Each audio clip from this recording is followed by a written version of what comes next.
50 करोड़ का मकान लेने की हैसियत नहीं है। मैं 20,000 का मकान लूंगा क्योंकि मेरे पास वही है। मेरे बच्चे रोड पे नहीं रखने हैं मेरे को। जो आदमी काम करेगा उसी को वोट मिलेगा। ये है। अब जो कर रहा है उसी को मिल रहा है। अब जिस जगह मैं रह रहा हूँ वहाँ मेरे लिए रोड की व्यवस्था नहीं है, पानी की व्यवस्था नहीं है, तो फिर जो सरकार सत्ता में है मैं उसको क्यों वोट दूँ? वो वोट किस मुद्दे पे देना चाहिए सबसे पहले बताओ। वोट तो वैसे वोट मेरा स्वयं का अधिकार है, तो मैं तो स्वयं के लिए दूंगा। मेरे को सुख सुविधा देगी सरकार तो मैं तो मेरे हिसाब से वोट दूंगा। अब जिस जगह मैं रह रहा हूँ वहाँ मेरे लिए रोड की व्यवस्था नहीं है, पानी की व्यवस्था नहीं है, तो फिर जो सरकार सत्ता में है मैं उसको क्यों वोट दूँ? वो होने के बाद भी मेरे काम नहीं हो रहा है, सत्ता में होने के बाद भी काम नहीं हो रहा, फिर दोबारा एक्शन होंगे क्या, इलेक्शन होंगे क्या भाई? दोबारा इलेक्शन होंगे, फिर उसमें जीतेंगे, फिर रोड बनेगा, फिर पानी मिलेगा। हमारे को नहीं चाहिए, हमारे को चाहिए हमारे मोहल्ले के अंदर पाइपलाइनें डली हुई है, उसके अंदर पानी चाहिए। रोज़ टैंकर नहीं चाहिए हमारे को जो हम बाल्टियाँ ले लेके जाके भर के लाएंगे वहाँ से, क्योंकि ऐसा काम नहीं चाहिए। परमानेंट काम करो। सरकार वो होनी चाहिए जो लाइफ टाइम काम वो करती है, वो ओरिजिनल सरकार होती है, पब्लिक के हित में काम करेगी वो सरकार चाहिए। सड़क पाने के लिए वहाँ से नेता आते क्या? आते हैं पर सब लोग बोलते हैं काम हो जाएगा, अभी करवा देंगे, ऐसा हो जाएगा। टैंकर भिजवाते, जो रोज़ यही काम है क्या? बाल्टियाँ, हमारे बच्चे लेके बाल्टियाँ जाएंगे और फिर वहाँ टैंकर पे भी झगड़े। जहाँ 3 टैंकर की ज़रूरत है भाई, 3 टैंकर पानी चाहिए, वहाँ 1 ही टैंकर आ रहा है मोहल्ले के अंदर, फिर किस काम की सरकार है यार? तो लोगों के रहने के लिए व्यवस्था है, रोड चाहिए। हमारे आज 10 साल हो गए वहाँ रहते हो, रोड नहीं है। ये ज़रूरत की चीज़ है, मजबूरी हो गई हमारी कि लाइट के बिना नहीं रह सकता आदमी। लोग कोई रह लेगा क्या? बताओ मेरे को, नहीं रह सकता है। पानी के बिना नहीं रह सकता है, तो रोड के बिना भी नहीं रह सकता है। घर पे आने के लिए रोड तो होना चाहिए। बारिश के अंदर इतने पानी में हम जाते हैं, ये परिस्थिति है हमारी। आदमी मकान वहीं लेगा जहाँ उसकी जेब बोलेगी। 50 करोड़ का मकान लेने की हैसियत नहीं है। मैं 20,000 का मकान लूंगा क्योंकि मेरे पास वही है। मेरे बच्चे रोड पे नहीं रखने हैं मेरे को, रखने घर में ही है, तो मैं तो मेरी जेब देखूंगा। कर्जा लेके थोड़ी काम करना है मेरे को, तो परिस्थिति के हिसाब से काम होता है। आप बोल दो 50 करोड़ का मकान ले लो, मैं तो चाहूँ वहाँ बिरला जी की कोठी ले लूँ, पर ज़रूरत ही नहीं है, मेरे पास पैसे नहीं है, तो मैं तो मेरी परिस्थिति के हिसाब से काम करूँगा।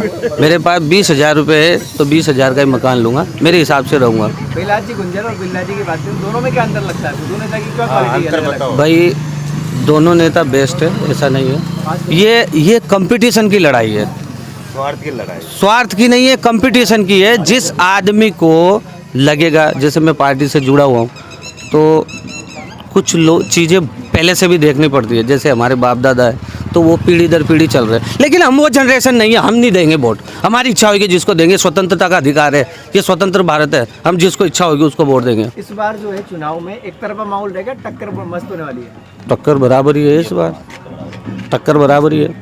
अंतर कितना रहेगा? जो भी हारेगा जीतेगा उसका? लाखों में, हजारों में? ऐसे हजारों में ही रहेगा, लाखों में तो नहीं रहेगा। 10,000 के अंदर आ सकता है, 10,000 के अंदर ये होएगा मेरी कैलकुलेशन के हिसाब से तो 50 के लगभग हो जाएगा, 50 में ऊपर नीचे हो जाएगा, 50,000 में। तो ग्रामीण क्षेत्र से किसको लीड मिल सकती है और शहरी क्षेत्र से किसको लीड? ग्रामीण क्षेत्र से तो पहला गुंजल जी को मिल जाएगी, लेकिन सिटी में थोड़ा सा प्रॉब्लम रहेगी, क्योंकि आप बोल रहे हो कि ग्रामीण क्षेत्र में पहला जी मिलेगी, तो ग्रामीण क्षेत्र ज़्यादा है कोटा में। हाँ, इसका मतलब नहीं पूरी लीड थोड़ी है ग्रामीण क्षेत्र। कुछ गांव भी ऐसे हैं जो बिरला जी के कन्फर्म में है, वो फिक्स है, वो उनके वोट फिक्स है, वो कहीं नहीं जा रहे वोट। बूंदी से किसको लीड मिल सकती है? क्योंकि वहाँ पे ग्रामीण क्षेत्र ज़्यादा है और दोनों एमएलए जो है वो कांग्रेस के हैं। बूंदी से तो बिरला जी निकलेंगे, क्योंकि वहाँ केशुराय पाटन में बहुत अच्छा काम किया उन्होंने, तो बूंदी तो शायद बिरला जी है वहाँ से। तो कोटा दक्षिण से किसको लीड मिलेगी? अब वो गुंजल जी कर सकते हैं यहाँ पे कवर। पर कोटा दक्षिण में दोनों का ही घर है। नहीं, घर से मतलब नहीं है ना।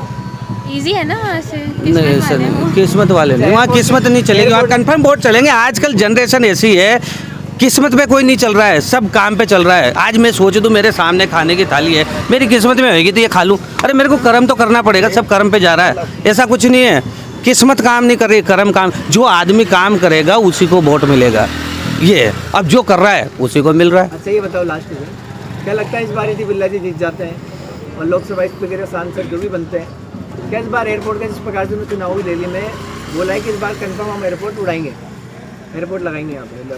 पहली बात तो यहाँ एयरपोर्ट की ज़रूरत ही नहीं है। झूठ माटी एयरपोर्ट के पीछे पड़ रहे हैं। इतना पैसा विकास दूसरी जगह डालो ना, एयरपोर्ट में हजारों करोड़ों रुपए चाहिए, इतना पैसा वहाँ काहे में चाहिए? ये मतलब आप शिक्षा से, कोटा की शिक्षा नीति से आप थोड़ा कनेक्ट नहीं हो? नहीं, ऐसा नहीं है। एयरपोर्ट की ज़रूरत बहुत है। एयरपोर्ट है यहाँ पे, उसी पे अभी तो गाड़ियाँ चलाओ। क्या अंतर्राष्ट्रीय बनाना चाह रहे हो? प्लेन चलाओ, उसी पे प्लेन उड़ाना चाहिए। क्या अंतर्राष्ट्रीय चाहिए? नहीं उड़ सकता ना वहाँ पे। अंतर्राष्ट्रीय चाहिए। राष्ट्रीय नहीं उड़ सकता ना, तो उड़ जाता अभी तक। नेशनल एयरपोर्ट भी बन जाए, इंटरनेशनल तो बहुत बड़ी बात है। नहीं, ऐसा नहीं है। आज चलो एयरपोर्ट मान लिया, एयरपोर्ट बनना चाहिए। इसके एयरपोर्ट बहुत ज़रूरी है कोटा में। हाँ तो एयरपोर्ट ठीक है, एयरपोर्ट बनना चाहिए। कौन बनाएगा इसको, बेला जी या बेला जी? अब यार दोनों में से जो बनेगा वो एयरपोर्ट केंद्र लेवल की, दोनों में से कोई भी ये नहीं। केंद्र लेवल की बात है, तो ये लोग वहाँ से ही कंफर्म। विधायक की बात नहीं है कि विधायक इसको बना देगा। ये वक्ता के मामले में बात करें, बोलने के मामले में, अपनी बात को प्रभावी तरीके से रखने के मामले में बेला जी बढ़िया है या फिर बिल्ला जी बढ़िया है? बात को रखने के मामले में वो तो आश्वासन तो दोनों ही देते हैं। अभी जाएंगे तो दोनों ही आश्वासन देंगे। मेरी बात, अगर मेरी समस्या लेके जाऊंगा तो हाँ हो जाएगा काम, बिरला जी के जाऊंगा वहाँ हो जाएगा काम। आश्वासन तो हर टाइम पे आश्वासन मिल रहा है। सेंट्रल लेवल पे कौन जल्दी पहुंचा सकता है बात? ये तो फिर बिरला जी पहुँचाएंगे, क्योंकि जो आदमी केंद्र में बैठा है वो तुरंत बात पहुँचेगी वहाँ पे।